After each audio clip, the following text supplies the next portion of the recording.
Hei, kas sina oled ka juba kodus igavusest juuksed peast välja kiskumas, kõik TikToki tantsud selgeks õppinud ja kodustest töödest on peapaks? Olen siin, et tutvustada sulle 3 nippi, kuidas kodus mitte hulluks minna. Olen Lille noortekeskuse noorsootöö spetsialist Carol ja ma olen kodus olnud juba 13. märtsist. Seega kõik need nipid, mida ma sulle täna tutvustan, on minu kasutuses olnud juba rohkem kui 6 aega ja ma püüan neid ikkagi igapäevaselt rakendada. Enne, kui sa video vaatamisega edasi lähed, vaata, et sa vajutaksid subscribe nuppu, et meie tegevustega ka edaspidi kursis olla.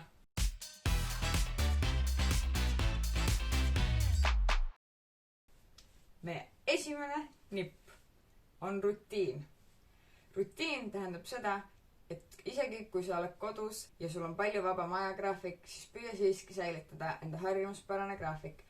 Ärka iga päev kindlal ajal, mine pese hambad, pese oma nägu, vaheta riided ära, tee korralik hommikusöök ja samamoodi mine õhtul ka sarnasel ajal magama.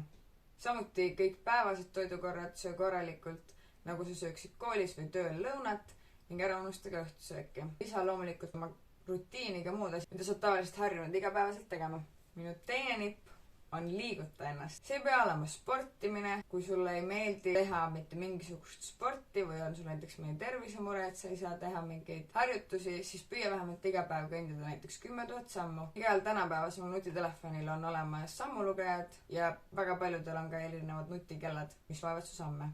Liigutamiseks on veel väga palju viise just ka eriolukorraga tekkinud. Sa saad vaadata YouTube'ist väga paljusid videosid, Instagramist tehakse postitusi ja live-treeninguid, on erinevad äppid, Facebooki live'id, Facebooki keskkonnad, kus tehakse treeninguid. Sport.id on lehekülg, mis koondab erinevaid veebitreeninguid kokku ja ka MyFitnessil on NetFit keskkond, kus sa saad teha enda soovil ükskõik millist trenni. See võib olla jõutrenn, pilates, jooga, mingi täielik hiittrenn, kus sa higistad 20 minutiga. Ning kui sa tahad täiesti ise midagi luua, siis tuleta meelde oma kehalise kasvatuse tunnid ja tee mingeid täiesti tavalisi harjutusi paar korda läbi ja see on täiesti piisav koormus. Ja minu 3. nipp on avasta uusi asju. Avasta uusi asju võib tähendada ka just nende eelnimetatud treeningute tegemist. Sa võid avastada enda jaoks mõne uue treeningstiili, mis sulle meeldib, YouTube'i videode järgi hakata harjutama spagaadi tegemist või pea peal seismist, mida mõlemat mina teen. Veel võid sa avastada oma koduümbruse metsa või tänavaradu, kindlasti on mingid tänavaid, kus sa käinud ei ole, leia endale mõni uus teekond midagi läbida, vaja uusi raamatuid, sa saad lugeda e-raamatuid või praegu saab ka raamatukogudest juba raamatut laenutada. Võib-olla seisab sul raamaturiiul mõni raamat, mida sa ei ole kättegi võtnud.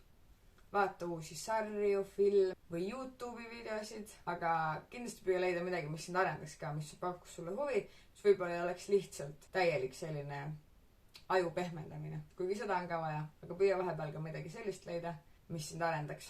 Äkki sul on guaše või mõni värvipliiats, sa saad hakata joonistama ja joonistamine ei peagi olema maalimine või mingi tipptasemel joonistamine, aga lihtsalt midagi sikerdada, et su peast mõtteid välja saada.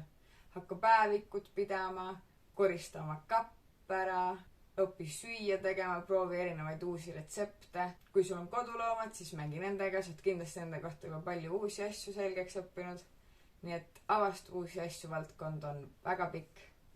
Kui sul on veel mulle mingid pakkumisi, mida ma võiksin selgeks õppida või proovida või uus asi, mida võiks õppida, siis võid selle jätta kommentaaridesse, et mul oleks ka uusi asju, mida proovida. Pea peal seismine tuleb varsti juba välja, spagaat ka. Potisaia ja banaanileiba ma ei ole veel teinud, nagu kõik teevad. Aitäh vaatamast! Anna märku, kas need nipid on sulle kasulikud, kas sa kavatsed neid proovida või äkki sul on mõni muu nipp, mida sina igapäevaselt kasutad ja seda võiksid teised ka kasutada.